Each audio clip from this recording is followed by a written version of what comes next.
after literally years and years and years and years of discussion about this, in the spring of 2010 and then followed up in the fall of 2010, the General Assembly put in place a new tier of benefits, a dramatically less generous benefit package for new employees, people who, like me, were hired into public employment starting in 2011 or later.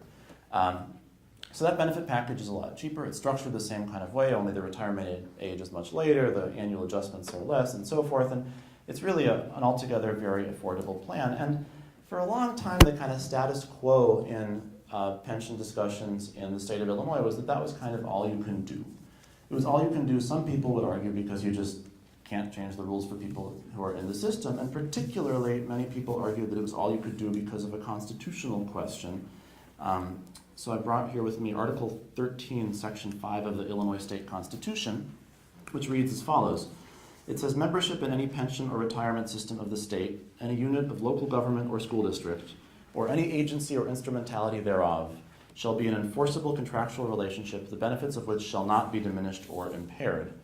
So historically, that has been read by most people to mean that you're in a forward-going contract once you get hired. Nobody can change the rules on you at any point once you've been in the system for even, say, a year and 4 months, as I have. And so all you can do is make the benefit package cheaper for new hires. So where does that leave us? We are done, right? Well, clearly everyone's here, so we're not done.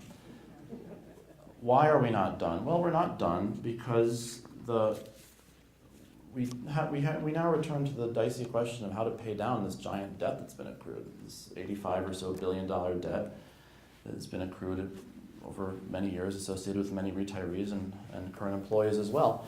So in 1995, the legislature put in place a plan to pay down that debt. It was called a RAMP. It was a 50-year plan. It's a ramp that ramps up, not down, in case you're curious about that. And the plan was to, by 2045, 50 years after 1995, be in a place of 90% funding of these 5 state-funded pension systems. And the ramp started gradually. It was a gentle little ramp. The people who passed the ramp wanted to be able to afford the payments on the ramp when they were still in office, and they could. And it sort of accelerated quite quickly through the first decade of this century, and then sort of got to a place recently where it's gotten itself a lot of attention. So for example, in fiscal year 2011, the fiscal year that began last July 1st, the one that we're currently in, the budget of the state of Illinois required the payment of around $4.9 billion into our 5 pension systems. That was what the RAMP formula told us about what we had to do to pay down the debt to get to a place of 90% funding by 2045. And that was hard. Those $4.9 billion were hard to find in the current climate, but we did it, and we made other cuts in other places to be able to afford it. It was the responsible and correct thing to do. But then we got to this year. So I brought with me a chart that was printed for me last year, a lot of numbers on it, and what it says basically is, look, here's the projected number of dollars you're going to have to put into the pension system year on year between now and 2045, when the ramp will be over and we can all do whatever ski jumpers do when they get to the end of the ramp. So $4.9 billion for last year, and then $5.3 billion for this year. Gosh, that seems like a lot more. And then $5.7 billion for the next year, and on up to $18.4 billion in 2045. So that sounds like a really big number, but I thought, well, inflation, exponential growth, I don't know. So let me run the numbers. So I said, well, what if we can assume 2% revenue growth every year? So you would assume the pension payment should increase by 2% a year. That's not a big deal. So what would it mean for that $4.9 billion to increase 2% every year from 2012 until 2045?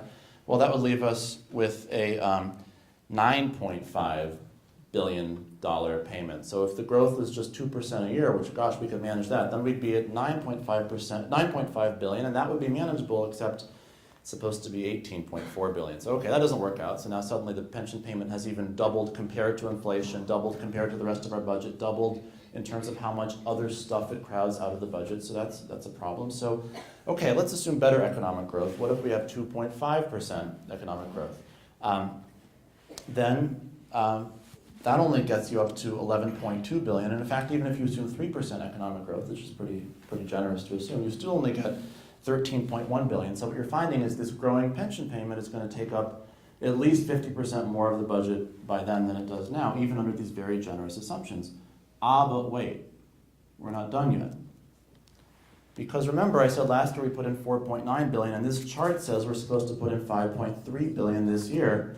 So then I came to Springfield for the beginning of this legislative session to start working on the budget and asked what we're supposed to put in. Right, we're supposed to put in 5.3 billion. That's what this chart says. No, 5.7 billion. Why? The assumptions changed. So again and again, we find ourselves further behind.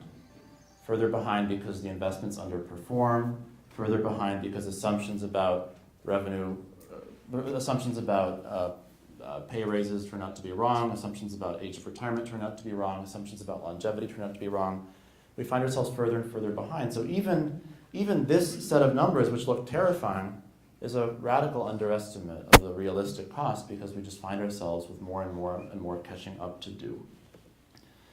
So I don't really think that most people who have looked at that set of expectations find it manageable. That's the truth of the matter, that it's just not a manageable thing to do if we want to still run the rest of state government, which does some crucial things. So then the question becomes, what do you do instead?